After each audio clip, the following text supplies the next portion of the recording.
and smooth-faced with dark eyes and floppy black hair, he arrived Brando style in industrial work boots, jeans tight as a sunburn, and a black leather bomber jacket over a white t-shirt, the uniform of ACT UP. His youth disarmed me. He looked like a teenager, not yet able to grow a beard, but he displayed a researcher's grasp of his own cellular tapestry and a facility for rendering complex immunological principles into everyday language. He was anything but self-pitying. Reaching into a canvas army surplus bag, he spun a sheath of his lab results across the table, accompanied by a line from Betty Davis that was lost on me. Until recently, Cox had learned much of what he knew from the movies, especially those of the 1940s and 50s, or the theater, which had been the subject of his aborted education. Over the ensuing years, he became a principal source for much of my AIDS reporting and among the most effective treatment advocates in the field. But his seminal achievement came in the area of biostatistics. It was Cox who conceived the drug trial innovations that in record time helped to bring to market the therapies that stopped HIV from being an automatic death sentence. He claimed no credit for this, and until shortly before his death, only a few insiders were aware that a self-taught person with AIDS, by training an actor, had made this history-changing contribution.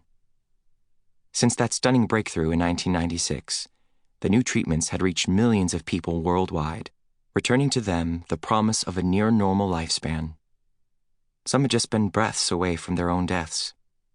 But after a few weeks on treatment, they rose from their hospital beds, and against all reasonable expectation, went home to resume an ordinary life. So dramatic was their resurrection that stupefied doctors began calling it the Lazarus effect. And yet the pharmaceutical marvels Cox fought so hard to bring into existence failed him in the end. His infection proved to be resistant to many drug combinations.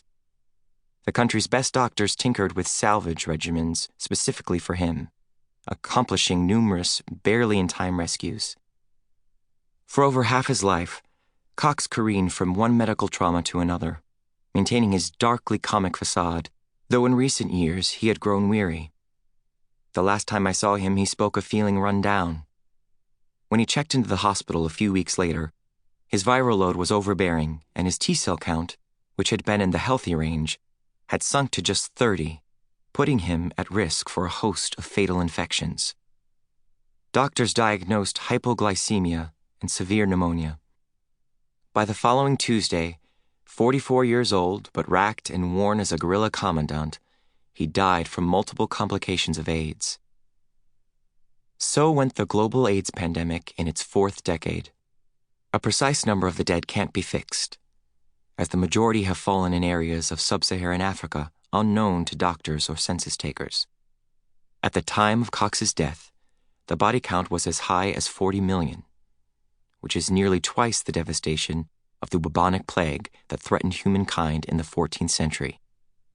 In the United States, the official count was 658,507 dead by the end of 2012, an approximate figure, despite its ring of precision. In the early years especially, many people were declared dead from other causes in order to spare their relatives from stigma or because doctors mistook the symptoms, or the deceased went down as suicide statistics instead, having chosen pills or bullets or the high-rise window over the inevitable. Though so much has changed, so much is still the same. Around the globe, 2 million people still die from AIDS every year because the cost of the effective medicines under $1 a day is prohibitive.